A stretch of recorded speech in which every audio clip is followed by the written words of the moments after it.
Hello, everybody. Welcome back to another KP's Plays YouTube video or podcast if you're listening on Spotify for podcasters. We are here with our WWE Payback video where we're going to be discussing everything that's going to be going on at the Premium Live event this coming Saturday. And we're going to be discussing what we think is going to happen in all of the matches from top to bottom of the card, just seeing what we think is the general outcome of everything that happens. So once again, I am joined today by Kurt, by Scarlett, and by Dan, who has been joining us as of recent.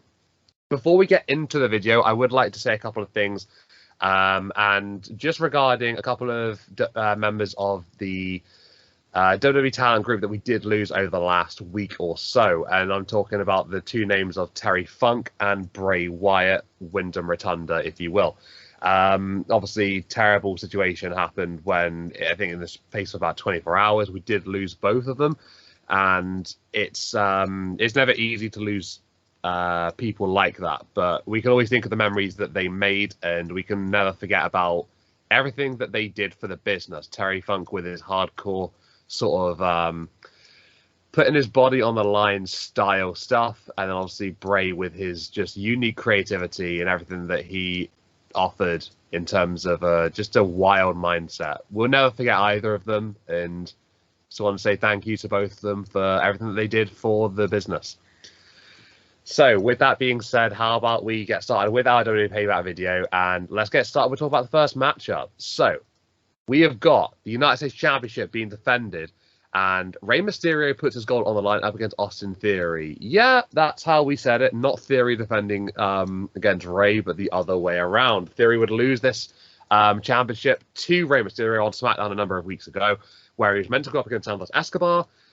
He would attack Santos and basically force him out of the conversation. Rey would be there at the time, and he would be inserted into the match by Adam Pearce, setting up this match for Payback. So Austin Theory has a chance to get his gold back after he would win a number one contenders match up against LA Knight a couple of weeks ago. And here we go, Rey against Theory in a rematch. This one's a bit of an odd one because obviously with the United States Championship over recent times, the decision-making has been very strange. You've had the likes of Santos going up against Rey, and no one really saw that coming because obviously them both being in the LWO, like, okay, this is a bit of a weird conundrum there.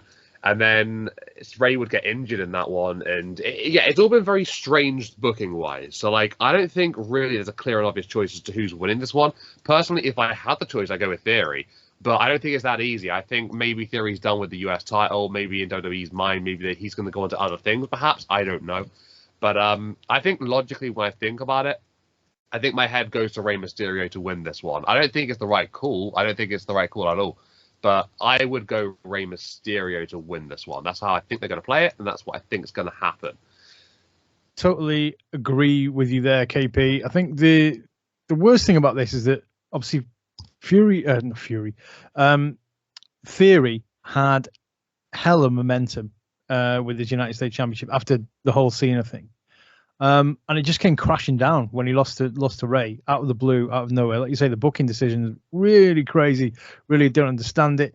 But I think possibly that this championship, as you said, has moved on and is going to leave Theory behind. Totally agree that Rey's going to win, and it'll be a clean win. The only kind of angle that I can see is a potential Escobar heel turn, but he's only just started to really gain favor with the crowds and trying to get the LWO chance going when he's in the corner and before he runs to do his knee. So yeah, it's an interesting one, but I think Rey for the win. Yeah, and I'm not sure what their angle was either. I think Santos would have been a better pick to win the title if they were going to hand it off to a member of the LWO. That being said, I would prefer Theory to win it back here. Maybe kind of as just give him another title reign and kind of help pick up his momentum back, or because I do feel like he's lost it quite a bit since the win over John Cena. So I'm kind of hopeful for a Theory win here. And continue that rivalry with the LWO. I'm fine with that. Yeah, I'm going with Rey Mysterio to retain his United States Championship against Theory. I'm guessing WWE's pushing Rey Mysterio to win more before his retirement because I feel like he's going to retire like a couple of years. So he's going to push Rey Mysterio to get more titles. So I'm going with Rey Mysterio to retain the title And I think Santos will probably come and do something, either in the match against Austin or Ray. Do you think there could potentially be a Santos heel turn here, KB? If a Santos Escobar heel turn was to happen here, and then obviously that would result in Theory winning the title back, I wouldn't be against it. But then I would sort of think, right, what's going on with Theory then? I feel like Theory just essentially goes back to where he was prior. Like, I feel like there's no advancement really for him in terms of the whole sort of story with this. So I guess, yeah, I can see it happening for sure, but like, I don't really see I don't see what it does for Theory. Nothing's changed really, right? So it's a bit of a weird one, isn't it? Totally agree. But the weird thing is, though, the only way that I can see Escobar doing any form of heel turn is after the match. So if Ray's holding the title up, that's when Escobar hits him from behind or something like just like Trish did to Becky like a few months back. You know, hold the hands up, hooray, well done, and then bang, and then that's when it happens. And then every rapturous boos, and then he leaves, and then that sets up the next pay-per-view where they eventually clash, potentially for the title if Ray still has it. Yeah, and I just think it's too early for a heel turn. Personally, I feel like there hasn't been any hints at it, and WWE likes to milk those hints and get the most out of those heel turns as they can. I haven't personally, maybe I've missed them. I haven't personally seen anything indicating that that's in the near future. But again, I think Theory just does a lot more for the title than Ray will. Personally, but I think the real crime here is that the Intercontinental title is on the line, and this mess of a story is. So we'll see. Yeah, I mean that is a solid point. It is a bit of a mess of a story, but I think Scarlett made a good point earlier about Santos would have been a better choice to win the title instead of Ray, and then obviously Kurt came in with they're probably just trying to push another title on Ray just to sort of like end his career.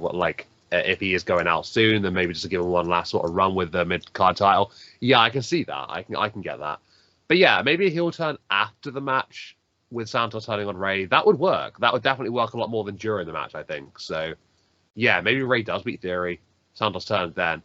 But then obviously with what Scarlett said about is it too soon for Santos to turn? Probably it is, because I feel like he's getting into a good position, like you said. So yeah, it's not like not an easy one to predict this in terms of how it's going to go down. But I feel like maybe we're hyping it up too much. Maybe it's just going to be a simple 1-on-1 match between the two. Ray wins cleanly, and then it just ends like that. yeah, we're really pulling at all the straws here to try and see if there's any far more creative ending to this. But Santos turning heel, that would obviously mean the end of the LWO as well, as it stands at the minute, because obviously he's a critical member of it. Ray might continue on with Vega and the other two, but yeah, it's an interesting one. I think you're right, Dan. I think we all are trying to make something better of the story. That being said, now that you have my wheels turning, what about the entirety of LWO turning their back on Ray? I would like that better than just Santos, anyways. But yeah, that I could see that happening. Ray kicked out of the LWO. Wow. Yeah. I mean, that makes more sense to me than a clean win and continuing whatever this is. But yeah, we'll see. I mean, if that happened, isn't that just basically going back to Legado del Fantasma, right? It's just basically back to what it was beforehand. They were heels when they came out to the main roster, and it was the four of them. So it's like, it's a weird one, isn't it? When LWO was originally around, LWO with Eddie Guerrero and whatnot, that was more of a heel faction too, right? Yeah. So it's kind of weird that it's a face faction, in my opinion, in the first place. But I like that idea better than just a plain heel, I guess, is my point. Hey, guys, how about we focus our attention now on something a little bit different? Let's talk about LA Knight against The Miz. So this one's been a pretty fun build-up. I think we can all agree on that, right? You've had these two really going at each other on the mic. They've delivered some wonderful promos against one another and at each other when they were in the ring together on Raw that time. Few weeks ago. You had The Miz cosplaying essentially as LA Knight on Raw this past Monday, which was fantastic. That was just gold. We had plenty of yes during the whole thing as well, which is just even better. And yeah, I've actually been really liking the vibe for this one. It's been really built up nicely, and The two men are very sort of they're very focused on just beating the other one up, right? It's been fully focused around animosity, and I think they've just done a great job of building this one. There's nothing on the line, obviously. It's just a feud between the two of them, but I really like how they've done it. I've had no criticism in the build up to this one. If I'm gonna pick a winner, I'm only gonna go one way here, and it's gotta be the megastar. It's gotta be LA Knight, yeah, with the win up against the Miz. I just don't see any other way. I don't see how Miz beats LA Knight here in this one. I just don't think it's logical. But I don't know. You never know. I suppose with WWE, maybe they've got something on their sleeves. But I can't look past LA Knight. That's my way of thinking it. Yeah, unless they wanted to try and elongate it and move it kind of to the next live pay-per-view, I can't see anything more than a short, sweet, to the point, and definitive win for Knight here. If that doesn't happen, what are we doing, WWE? Because it's just crazy. You know, he's got so much momentum, LA Knight, and the big WWE machine, the big war machine that is WWE, needs to get behind him. Basically, you know, we've seen the pops that he gets, the catchphrases, the amount of T-shirts sold. They really need to really jump behind Knight, and you know, I think it potentially even could be a squash match. I think the Miz could get squashed in this.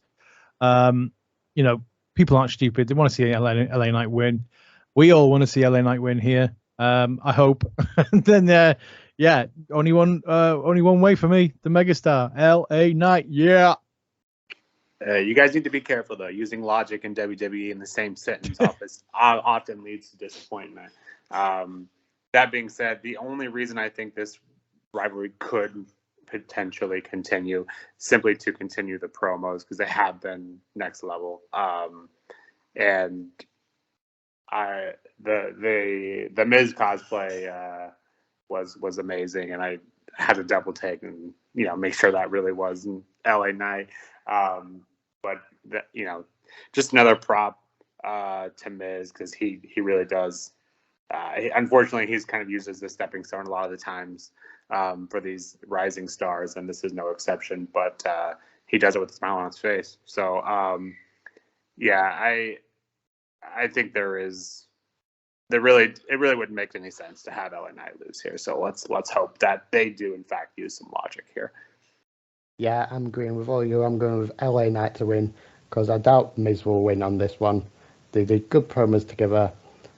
If Miz does win, it'll be either a cheeky hold up the pants to win, or he'll ask someone to come to the ring and distract LA Knight for him to either do a skull crushing finale or like a roll up pin. Hope this feud continues, because they do good promos. So I got to go with the megastar, LA Knight. Yeah. Yeah, all in agreement there then, by the sounds of it, right? I mean, Scarlett made a good point about the logic about, can you use it in the same sentence as WWE using it effectively? I don't know if you can, but I feel like this one is an easy one to book, right? Surely. I think LA Knight can do bigger than The Miz right now. But you never know. See what happens, right? Just quickly, KB, what do you think the next step is for LA Knight after this? I mean, his promo, obviously, for promo or moment of thought on Bray Wyatt's passing was probably one of the best out of everybody's, and he was the perfect guy to do it. Obviously, he was the last person to wrestle him. But what's next for LA Knight after this? Where does he go from here? Who's next on the list? A difficult one, because obviously he's on SmackDown, so that's obviously his main sort of place to be at the moment. So, I mean, I would really like him to push for a mid-card title, but we've just described how much of a mess the US title position is at the moment. So, depending on how that one finishes, maybe you could slot him in against Theory if Theory was to win.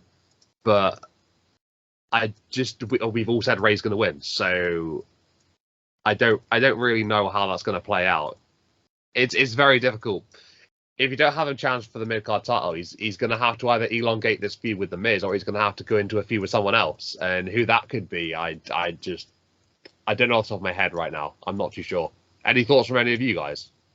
Yeah, I don't think going up against Theory would be a bad call at all. But again, I think you could have that feud with the title. Like, I kind of hope that Theory would win that title back. I think that's an easy decision there. But I think him against Theory without a title would work too. It would kind of help put Theory back on track as well. I think Theory or continuing a rivalry with the Miz here, but without a title. I'm not sure. Yeah, I'm not sure who you go after next to kind of continue his track. I think a title is needed eventually. But yeah, we'll see. I'm thinking if the next push for LA Knight will be the Intercontinental title for Gunther, even though Gunther's on Raw and he's got a match against Chad Gable. After Gunther beats Chad Gable, I think LA Knight will be in like qualifying matches or a battle royal, whatever stipulation they put to, and I think they make LA Knight to be the winner and to go against Gunther for the IC title and possibly beat Gunther for the Intercontinental. I mean, that's an interesting one, right? I feel like the brand split has to mean something. So how are you going to have him win the title on Raw? It's a weird one, though, isn't it? Like, I don't know how you would book that. But when Scarlett said about maybe having him go against Theory, yeah, maybe. I mean, either way, if Theory wins the title or not, maybe you could build something good out of that. I think you genuinely could. So that could be like a road to go down, to be fair. I wouldn't be against it at all. I think he needs a big heel to go against because he's so much of a face. It needs to be a classic story of good versus evil. And I think at the moment, the most evil or the person with like the most heat potentially would be Dominic Mysterio and potentially go and grab that title. But I think Gunther's not a bad shout, but I can't see LA Knight beating Gunther after all the people that Gunther has destroyed over the time of his reign. I can't see LA Knight getting a win over him from a pure wrestling perspective, but you know, it is the WWE and strange things have happened. Very true. Very true. We'll have to see what happens. But hey, we all think LA Knight's going to beat The Miz here, so that's the main thing I suppose to take from this one. All right, let's shift our attention. What's coming up next then? We're going to be having a little bit of discussion now about the Women's World Heavyweight Championship. And you've got the defending champion, Rhea Ripley. She's going to be defending against Raquel Rodriguez. And this rivalry, really, it kind of goes back all the way to NXT when you think about it, because Raquel would beat Rhea Ripley a long time ago now, back there, basically just send her up to the main roster. And now you've obviously got this sort of rivalry taking place on the bigger stage. So World Championship on the line, Ripley against Raquel, and in the recent weeks, it's been basically about Rhea trying to keep her distance from Raquel, inflicting injury upon her, putting her on the shelf for a little while. Raquel would fight back and get back into the picture again, and eventually we managed to get a match between the two of them set up for Payback. Thought it might have been a little bit earlier, prior, maybe at the last event, but that didn't happen. Either way, we're here now, Payback, the match is happening. So Rhea against Raquel, I think that Raquel has a world title in her. I just don't think it's yet. I don't think it's against Rhea right now. So personally, it's got to be Rhea Ripley for me. I think Mami's going to defeat Raquel, and yeah, I'm expecting a decent match between the two of these women. It's going to be quite hard hitting, I'd imagine. Obviously, both of these women are very physically dominant when they get into the ring, so I think it's going to be quite even in that regard. But it should be a pretty fun encounter, I reckon. I'm enjoying what I'm seeing from Raquel over the last few months, especially. I think she's improved massively. Rhea Ripley will know how good she is as well. So yeah, should be a decent match. Raquel will win eventually. Just I don't think her time is right here, right now. So Rhea Ripley to successfully defend the World Championship. That's what I'm going with. KP, I'm on the other side of the table. So far on the other side of the table, you can't even see me. It's that bad that I think that Rhea will just obliterate Raquel. Over the last week, like when Raquel kind of came back, there was kind of zero pop from the crowd. It's like, oh, she's back. There was zero interest, zero crowd reaction. And rightly or wrongly, the lack of like intrigue falls on the shoulders of Rodriguez here. It just seems very inauthentic to me from the way that she's come back, and like even in the ring, I don't think that she is 100% there yet. She'll come out and she'll do look, I've got a massive back, lads. Have a look at this. But her kind of a way of approaching it, she doesn't seem to be as much of a good character without Liv Morgan. And I know I'm going to face some flack for saying it, but Obviously, her NXT days are different. I don't know whether she's struggling with the step up to the big brand, the main brand, but I can't see anything more than a Rhea Ripley winning this one. And again, this will end pretty quickly, I think. While I am a bigger fan of Rodriguez than most, I can't disagree with any points that have been made already, especially in terms of the back flex. I've never quite understood that whole thing. But I think the biggest issue with her character, not necessarily as lacking a partner in Liv or whomever else they've paired her with so far. I think the biggest issue is that she's still a face. I think turning her heel and will solve all of these problems. And agreed with KP, and we've had this conversation before. She has made big strides as far as in-ring work. I think promo work could use some more work as well. But again, I think a lot of this is solved by making her a heel. The face gimmick just seems like, and maybe this is just the fact that she's still just a bit green. It just doesn't feel natural, and it feels forced, and the fans are never going to resonate with that. But kind of give her, and maybe the reason they haven't turned her heel yet is because I think her heel gimmick should kind of replicate kind of what Rhea's doing in terms of the ultimate bad guy or woman in this case. So maybe that's why they haven't done it.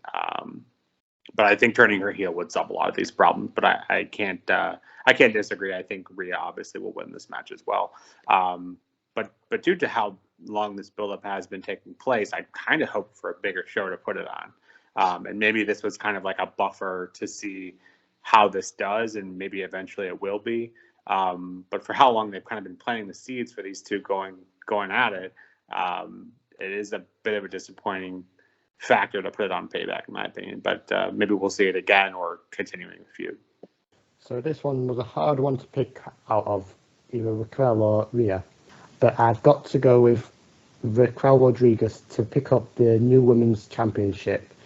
This is the reason why, because this previous Raw, Rhea Ripley was saying if Judgment Day don't win that gold on Payback, could possibly be like a breakup for the Judgment Day or something happen. So I really want to see that happen. So this is why I'm going for Raquel Rodriguez to pick up the new Women's Championship. And I'm expecting we're going to get some distractions from Dom Dom, or get a return from Liv Morgan to help Raquel out and possibly get the championship. So that's why I'm going for Raquel Rodriguez to pick up the new title. Wow, fair enough. Some interesting opinions there, I think, all around. With on one hand, we've got Raquel getting dominated by Rhea. We've got Raquel winning. We've got Rhea just winning in a good match. Like, I think there's a definite array of options there from what we're going with. Predominantly, I think we were going with Raquel to lose this one, but yeah, I mean, I guess that's kind of a good thing going into it, I suppose. That you don't know how it's going to go down in terms of like the matchup, especially, but yeah, I don't know. I can't look past Rhea in this one. I really can't. I think her reign's going to be quite lengthy, so yeah, we'll see what happens. I'm hoping for a good match, though. That's like the main thing I want from this one, basically. So yeah, we'll see how this one goes down. Right, how about we move the conversation onwards? Let's talk about something a little bit different. We have got the Undisputed WWE Tag Team Championships being defended at Payback. Yep, the titles are on the line again. It's been a little bit of a while, right? Sami and Kevin put the belts on the line up against the Judgment Day's Damian Priest and Finn Balor. So this is going to be an interesting one because I've been calling for the Judgment Day to actually pick up tag team gold for a long time now. And I think if anybody really is going to defeat Sami and Kevin, I think it's probably going to be Judgment Day to do it. Now that the match is set and the match is here, and I'm literally like given the chance to pick who I think is going to win, I can't help but go back to Sami and Kevin. I don't know. I just don't feel like I don't feel like Judgment Day want this enough. I think you've got a lot of situations going on with Finn and Priest at the moment. You've got, can they trust one another? Can they get on? Can they gel with one another? You've got Jordan Devlin, who's been trying to get into the Judgment Day. I feel like it doesn't quite add up as the right time for them to win at this point. Like, maybe it could be down the line, maybe, I don't know, like a combination of Finn and Dom winning. Maybe it could be Damian and Dom winning. I don't know. But yeah, I feel like there's too much distractions going on for Judgment Day to win this one. So I'm going to go with a Sami and Kevin win. And I'm thinking maybe Devlin comes in. Maybe he tries to tilt the edge for the Judgment Day. Maybe he messes up. Maybe he puts a foot wrong. And then, I don't know, maybe it's Finn trying to say that, Devlin was just trying to help. And then Damien decides to basically just escalate the situation. And he's like done with Finn. I don't know. I think there's a lot of story to gain from Judgment Day losing this one. So I'm going to go with Sami and Kevin winning for that reason. And that's essentially what I've got to say. All right, hit the nail right on the head there, KP. I think the tag team titles is an actual subplot of this main story. I think the main story here is the fact that Finn and Damian Priest just don't get on as a team.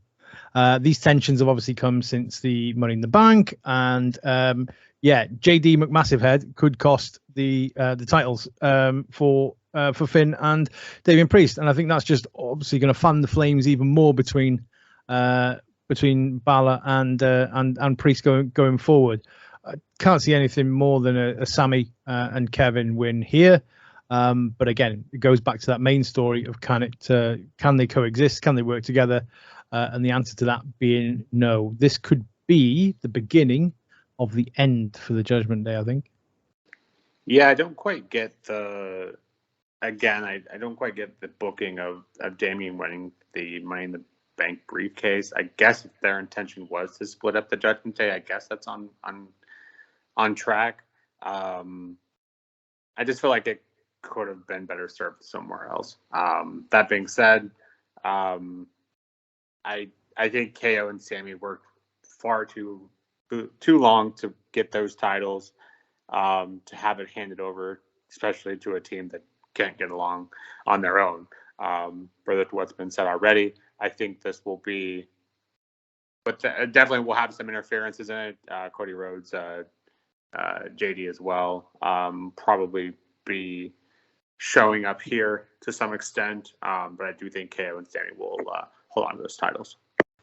Yeah, I don't think Sami and Kevin will lose the titles against Judgment Day due to this circumstance that's going on.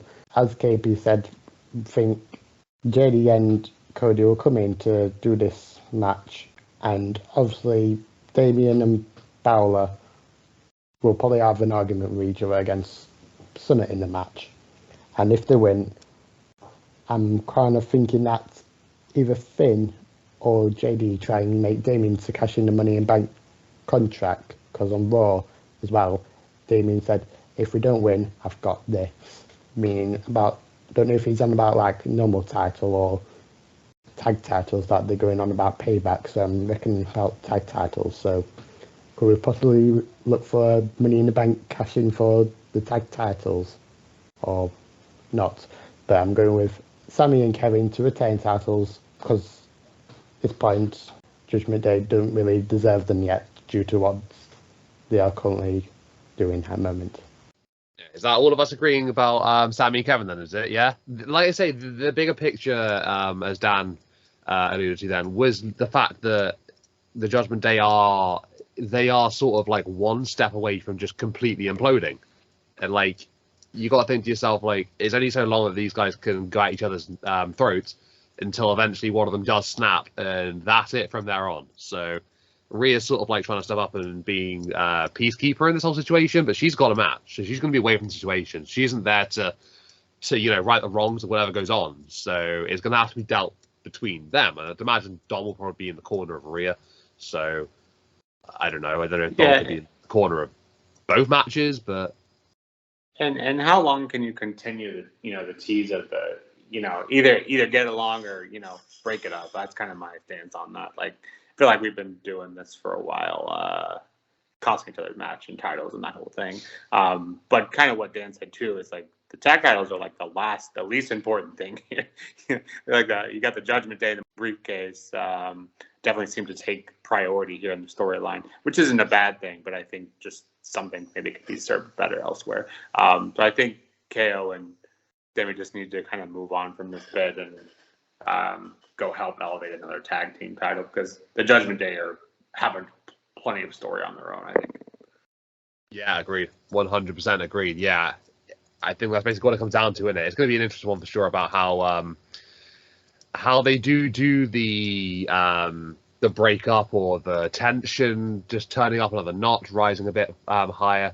So yeah, I'm excited to see how this one goes down. Just Finn and Damien kind of get along. They're going to implode. We'll find out at Payback, right? Okay, so what we got next then? What are we talking about in our next discussion? We have steel cage match between Becky Lynch and Trish Stratus. So this match has been a long time in the making, right? We've been waiting for Becky and Trish to have a full-on match with no shenanigans, no issues, and just let them go at it. They had a match on Raw a couple of weeks ago, and that obviously went to a timeout, and then they went up into the stands. Zoe Stark would get involved.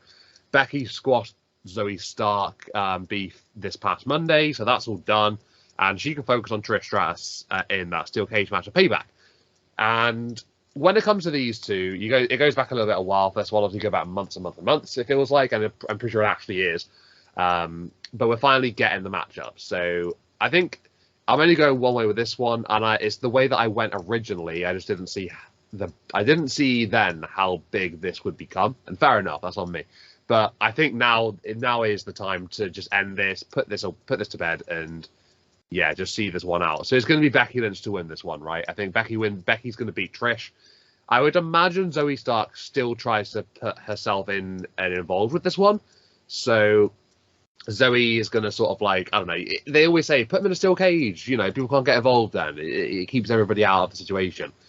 I mean, they can just climb in still. They can just distract from the outside. They can feed weapons in. Whatever. They can do all sorts. They still got options. So Zoe's going to get involved in some way, shape, or form. I guarantee that.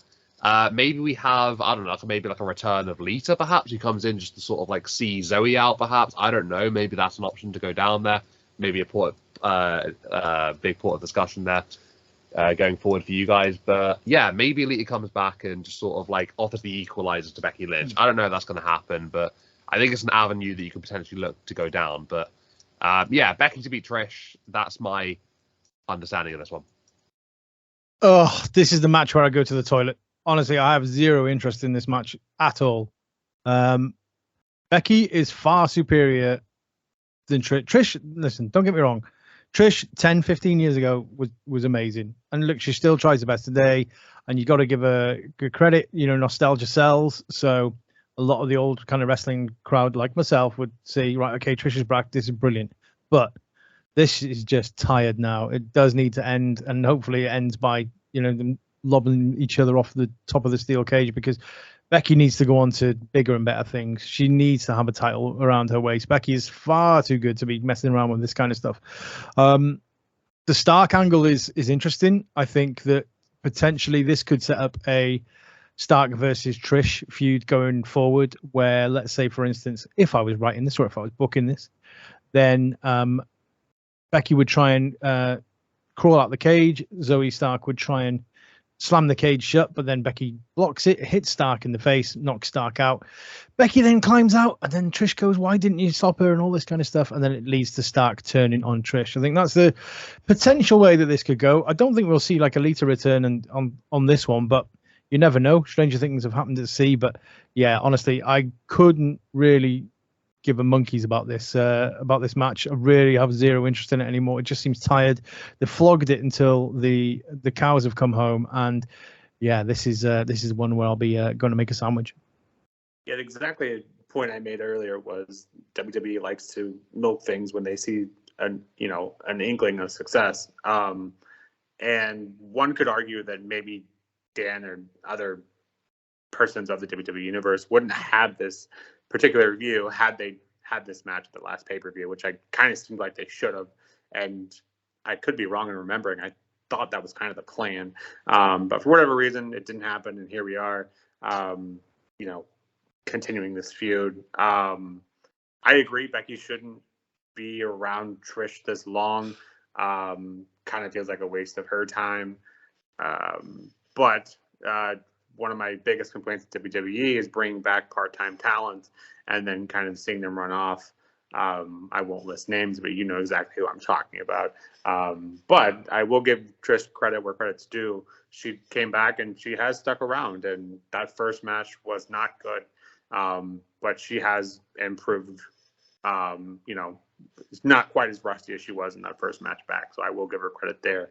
But Trish winning here would make no sense, and this has gone on long enough. Let's finish it. And honestly, Becky needs to probably go for one of the titles. So we'll see where that goes. So, as Dan said, yeah, this is the card that's just continuing getting boring now, because obviously we knew what's going to be the outcome and going to be the result, and it just continued going on and on and on and on. And this is a good place to just end it and put Becky onto like a title match like she deserves, or like a feud against Rhea Ripley or something like that.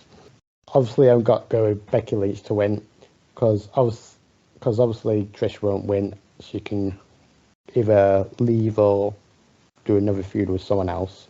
Zoe Stark will come in and try and help Trish, but that won't happen at all. And I do think Lita will return, either during the match to help Becky Lynch to hit Zoe and batter her up. And if that is in the middle of the match, I do think if the continuation will happen, I think it'll be Lita and Becky going against Trish and Zoe, and possibly that will end, and then Zoe heel turn on Trish to make that feud. Or if at the end of the match, Lita returns to like help Becky with a celebration. There's two ways that could possibly be.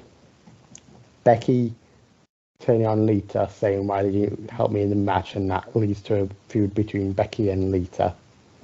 Or Lita will get some like battling against Trish, and that could possibly lead to a feud of Trish versus Lita. I'm going with Becky Lynch to win this match. Please, God, not Lita versus Trish. Please, for the love of God, no. And again, if it was Becky versus Lita, I would hate to see that again. It's just more of the same, just cookie cutter stuff of a recent star versus a nostalgic star, which is just not great. Not great at all. I mean, we've all seen how long this has dragged on. That would be an absolute nightmare for me. The only thing I can see coming from maybe Lita coming back is if she was to go against Trish. I can't see anything else coming from it, but like I don't really care too much about that. It's just I'm thinking, there's an equalizer in Zoe. Lita just sort of disappeared, and no one's really talking about it since then. So I don't know. Maybe it's just to come back to finish, the story and stuff between these four, and then they can just all go their separate ways. Then perhaps I don't know, but just throughout. I think there's a reason that Lita left and no one kind of complained. She was obviously the worst of the two when it came to her and Trish returning. I think she does what most part-time talent should probably do when they come back past their prime. There's no need for a Trish Lita feud. Obviously, that would be compared to the ones of many years ago, and obviously is not going to turn out as well. There are plenty of other female talent on the roster that could take up a match in a spot. We don't need two part-time coming back. I couldn't agree more. Yeah, I think Dan made his opinions very clear about how much he doesn't care about this one. I think it is probably the least interesting one on the card, so I can probably agree with that, to be fair. Probably Becky winning, I would imagine. See how this one goes down. Right, okay, let's turn our attention now to something else. We are going to be going on now to the World Heavyweight Championship match between Seth freaking Rollins, the current champion. He's defending up against Shinsuke Nakamura. And if you ask me, it's been too damn long since Shinsuke last had a world title opportunity. It's been a long period of time, and I'm glad that he's sort of in that main event picture again. I would love to see him win a world title. Get onto that in a little bit. But anyway, this one goes back to a number of weeks ago. Shinsuke would turn on Seth Rollins after the match whilst they're celebrating their victory on Raw, and it would set up this one. They would go on to the whole situation about the back is starting to crumble of Seth Rollins, and Shinsuke knows his weakness, his main sort of issue there. And he's one that could sort of like see through all of the adversity that Seth's been putting his body under over the last few years. And, it's all starting to sort of like fade beneath him. I like the fact that Shinsuke's just gone onto this sort of like heel side of things now, and he doesn't have to low blow anybody in order to, actually make a statement, which is which is obviously something we want to avoid, considering that's what happened last time.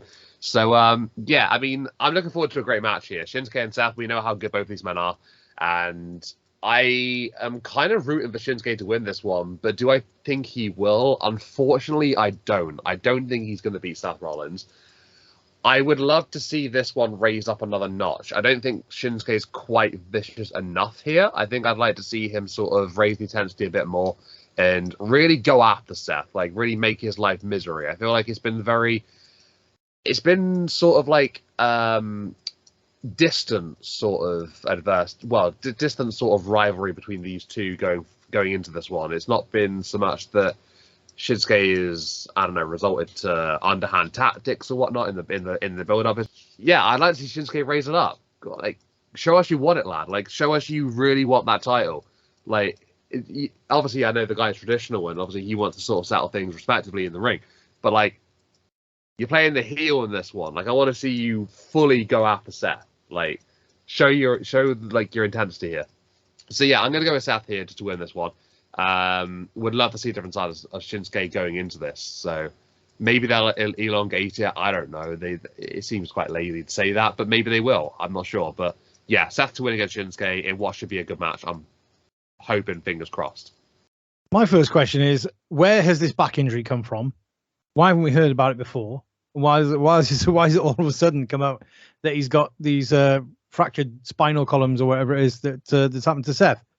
A bit out of left field. That's one of the things that WWE has not done well. What they have done really well in this, though, is allowing Nakamura to do his promos in Japanese, and with his own kind of native tongue, he comes across as and uses body language a lot more as well. So, like, if you look at some of those promos, you'll see Shinsuke speaking in Japanese, but also turned into a kind of dark, twisted, kind of mysterious character, which is what Shinsuke Nakamura always should have been, rather than, like a show pony that he's brought out to, do a little dance on the way down to the ring or whatever, and all that sort of stuff. So the dark Shinsuke Nakamura, I do like, and, that takes him back to, his older days in wrestling, turn him more back into the kind of King of Strong style, which is what he is. Yeah. Rollins in this has dropped a little bit of the kind of silliness that he does, but I think the question's not even the question of the finish is not even one to consider. Rollins will win this, but it's just been a great way to elevate Nakamura to where he should be in the WWE, not fighting mid to low carders and doing dark matches and things. He's too good for that. He's so good as a performer and a wrestler, and the fact they've allowed him to do his promos in his own language has been brilliant and a masterstroke, and I think that's really cool. You guys got me. I got goosebumps over here. You guys talking of Shinsuke so well. It's no secret he is my favorite, so I'm going to try to do this unbiased. I do think he is one of the few talents that can pull off a successful face and heel persona. I think a lot of people are much better at one than the other. That being said, I do agree with the Japanese bit. I think they probably realized with Io and Asuka's bit that people really like that. They like it. They come off more natural that way. And Shinsuke, especially with his mouthpiece, and really struggle to understand, the few things they seem to let him say in English. And I think anything's going to be better than the last time that Shinsuke played a heel. Obviously, Vince was a lot more heavily involved at that time than I think he is on this one. Because, the go for the nads bit got real old real quick. And again, anything's going to be better than that. I think the back injuries have been rumored.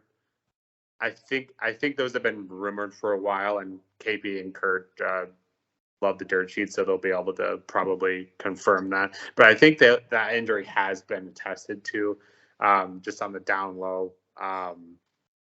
But what wrestler isn't injured? But it does kind of feel like it's helped them portray a more serious storyline. Seth's not quite as jokerous as you mentioned, and Shinsuke as a heel and using his native language, I think makes it much more believable. I think Shinsuke really does go full heel, as already mentioned, and kind of really goes after that back and makes this a brutal match, I think not only could the match be really, really, really good, but I think we could potentially see some sort of disqualification or something to, you know, I don't want to lazily say further the storyline either, but I think there is more to be told here. And I think continuing to elevate Shinsuke, I don't think he'll win the title, but continuing to elevate him, I think could very well be done with the continuing storyline here. But I do think Seth will continue. I wish Shinsuke would win here, but I don't think it. If Finn wasn't going to win it from him, when it made all the sense in the world, I don't think Shinsuke is going to win it here. Due to Shinsuke Nakamura, I don't think he'll win on Payback. I think the next Premium Live event, he will win, because I'm guessing this feud will continue on and on. But I think Seth will retain against Shinsuke Nakamura, but because I think Shinsuke needs to, like, as KP said, like, attack him more and brutalize him more to earn a WWE World Championship title. So that's what I think will happen. So I'm going for Seth Rollins to retain. What is the next pay-per-view? It's Fastlane, isn't it? October, I think that was the next one. One thing that came to me out of left field then is, if Seth's back is that bad, and with Nakamura, you know, targeting the back, is this prime opportunity for Damian Priest to cash in that Money in the Bank briefcase at the end of this match? And just interestingly as well, I was just looking at the Fastlane promo poster.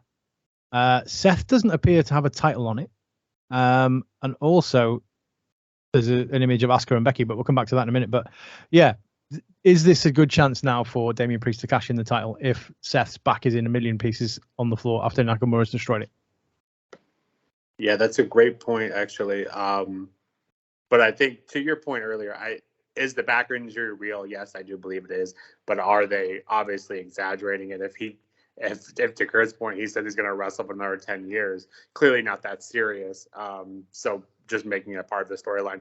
But what better angle to elevate Shinsuke, bring out his darker side by attacking the back, and then opening that gate wide open for Damon. That's a great point, Dan. That's something I could absolutely see happening. Yeah, I think the logic is definitely behind that as an argument. I think you could definitely sort of like piece that together and have Damien take the opportunity. I personally, though, don't see it happening. I don't think, given the situation with him being in a match earlier in the night, and if that all goes tits up between himself and Finn Balor, I feel like logically you wouldn't try and cash in if you've got somebody who can just blow it all to pieces, literally, who is like you're meant to be sort of like close with. I reckon like that would play into Damien's mind, is basically he'd be like, okay, well, if I try and cash in, Finn's probably gonna try and get involved here and like put a stop to this, considering how Finn tried to win the title off of Seth on a couple of times, and Damien, it looked as clear as day that he stopped Finn from winning the championship. So I think Finn would see that as a like a very sort of like prime opportunity to stop him from winning the championship himself. You know better than to use logic, KP. I do. Yeah, fair point. I think it's like you got to definitely look into the depths of it from my perspective there, but I don't know. It just makes sense. It just makes sense, you know. It does. Yeah, historically speaking, because KP brings up a good point too. If he already has a match that in my opinion, will probably be a pretty strong one, you know, pretty tough, pretty long between those for those tag titles. Historically speaking, if they're in a match, the Money in the Briefcase holder in a match the same night, do they have any sort of history of cashing in? Because that's a good counterpoint too. If he is in a brutal match that day, he may not be in the best condition either. And so maybe that doesn't happen. But I could see both sides now that you both brought it up. But it does make a lot of sense with them bringing up the back injury. Maybe if the tag match starts off and this is towards the end, we finally have a pay-per-view where we don't have Roman Reigns in the main event. So I'm not sure if this one will be the main event. So maybe if that's kind of the layout of the card, maybe that's what will happen. I'm not sure. I think this has got to be main event. I think it has to be, right? When you look at the other matches on the card, I think this is probably the bigger of the lot. I would say, yeah, I don't know. There's a couple of options you can look at here. I think everyone makes up great points. I think, like, Dan with the whole back injury and prime moment for Damien to cash in. Yeah, 100%. I think it could be an option. I'm not too convinced. I think there are other ways of looking at it, but yeah, I wouldn't be surprised if it does happen. Like I say, I'm looking too deeply, maybe, perhaps, but yeah, I mean, it's exciting times. Nakamura in a world title picture. I love it. I am genuinely excited for this one.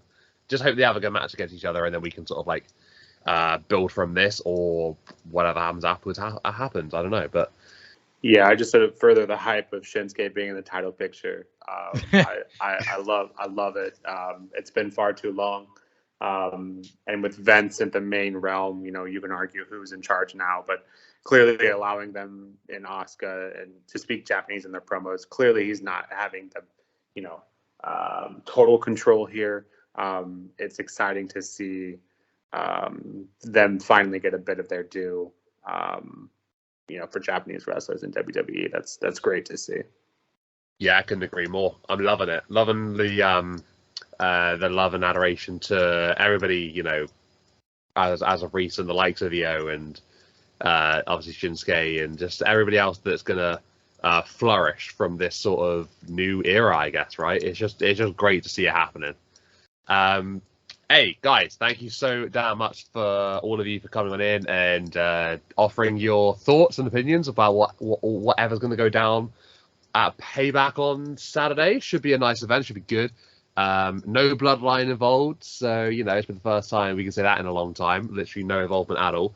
So yeah, the attention is on other people, which is nice. It's good. It gets them into that different position, which is amazing to see. But yeah, hey, we'll be back with another video and podcast next week. So obviously we'll be discussing what went down, what happened, and we'll be rating all the matches. But until then, we'll see everybody next time. Thank you to Scarlett. Thank you to Kurt. Thank you to Dan for popping in and joining with me today. This has been another KP Plays YouTube video or podcast if you're listening on Spotify for podcasters with me, KP, because that would be me, and with Scarlett, Kurt, and Dan, because that would be them. Cheers, guys. We'll see you next time, all right? Take care, everyone.